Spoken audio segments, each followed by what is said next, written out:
Welcome back to American Agenda. I'm Bob Sellers here with Heather Childers.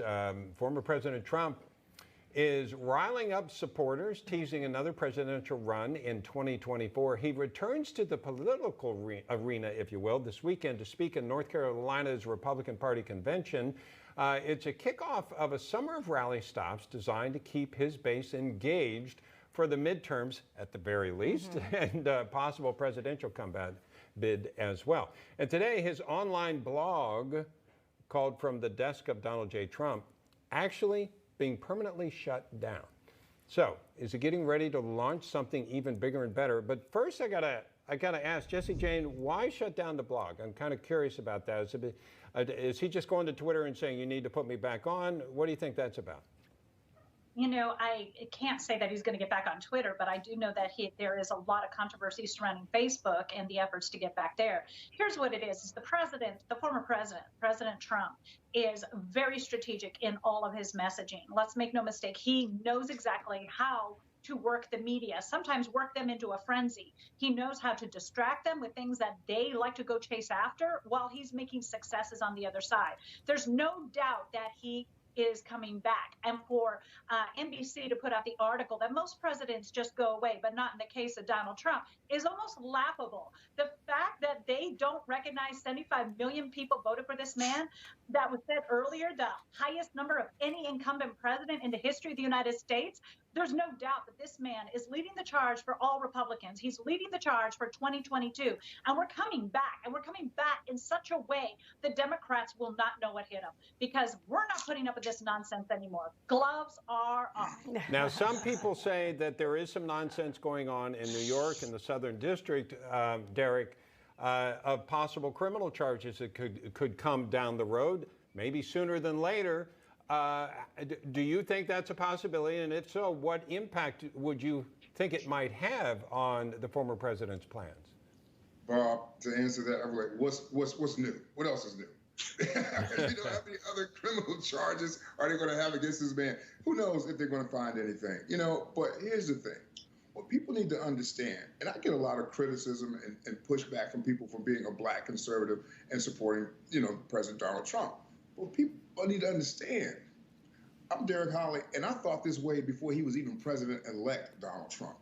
And there are millions of other people who support this man, not because he's the man Donald Trump, because of the policies he represents for this country and what he stands for. So that's what the left, the liberal media, and the Dems need to understand. It's not about Donald Trump. It's about the policies and what will impact America and what will make America better. And right now, what Joe Biden is doing, and with our energy and all that kind of stuff, how can you be down for America and be an American with the policies that he's putting forth? You can't.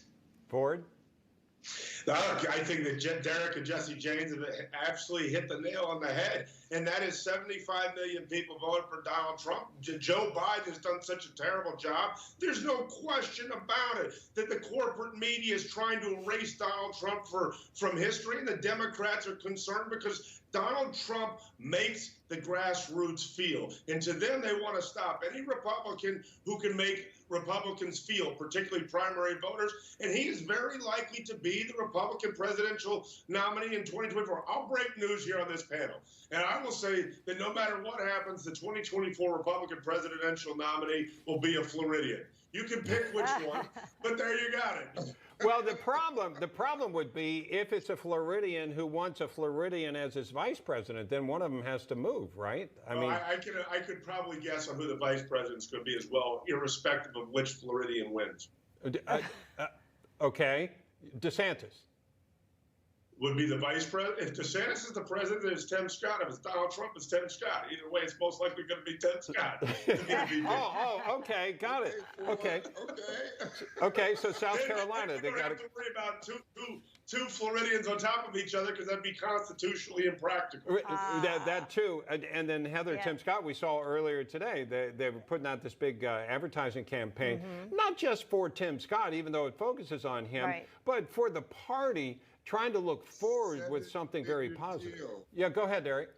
No, I'm saying it's a seven-figure deal advertising campaign. Oh, you know all about that because you have an advertising background.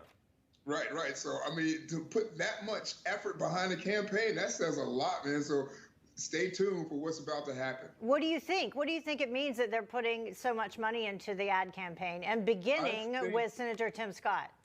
I think it's a sign that Tim Scott will have a much bigger role, as Ford stated, come next year in 2024 for sure. Absolutely. Derrick, can I ask you a question? We haven't talked about this on the air before, but your background, when you were younger, were you more liberal and then you became a businessman and suddenly taxes mattered? Yeah, so that changed. Absolutely. So to me, I don't care what race you are. When you start looking at the bottom line and saying, hey, I don't like the government taking that much out of my paycheck, suddenly you become a little more conservative. As I said, being a business owner, I was liberal. And I'm not going to talk about who I voted for, but it was after I became a business owner, dealing with, as a business owner, dealing with the federal government and contracting, I just began to see things through a different lens. Yeah. And as a business owner, you cannot be a liberal or Democrat and follow along with the policies. It just doesn't make sense for you as a business owner financially. It can't work for you. Yeah. Fair enough. Heather, you want to wrap it up? Yeah, I just wanted to say, since he is heading to my home state of North Carolina this week, perhaps that is significant in that there had been some conversation about his daughter-in-law possibly running for office there. Yeah. I think that there were rumors that she'd said, no, she's not going to do that, but I don't think that's official yet.